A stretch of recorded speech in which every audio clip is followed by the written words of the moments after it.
We need to stop copying people. The approach to life, approach to how they solve things.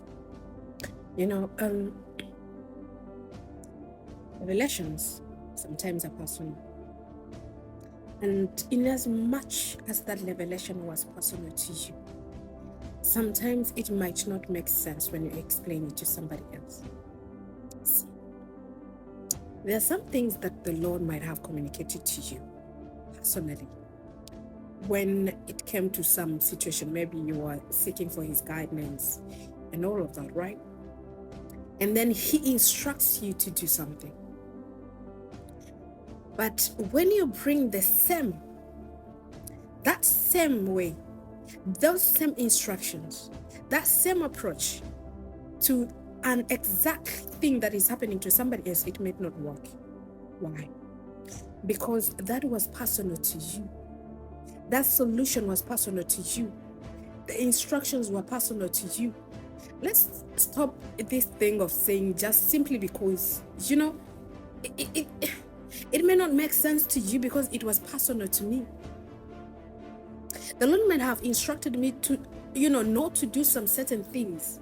It may not make sense to you. You see how it was with Samson. There's some certain things that he was not supposed to do, some certain foods that he was not supposed to eat, not to shave off his hair, and all that. It may not make sense to somebody else. It may not make sense to David. Why? Different calling, different purposes.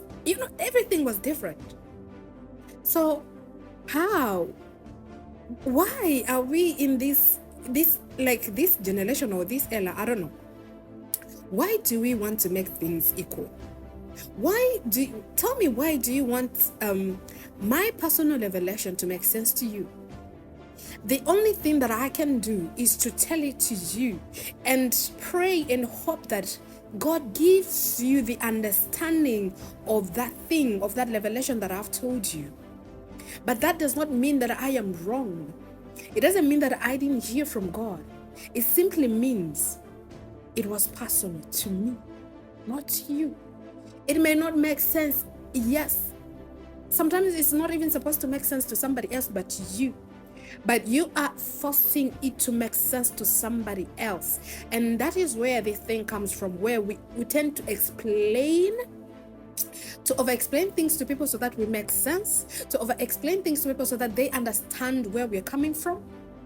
Honey, not everybody will understand you. People didn't understand Jesus. You think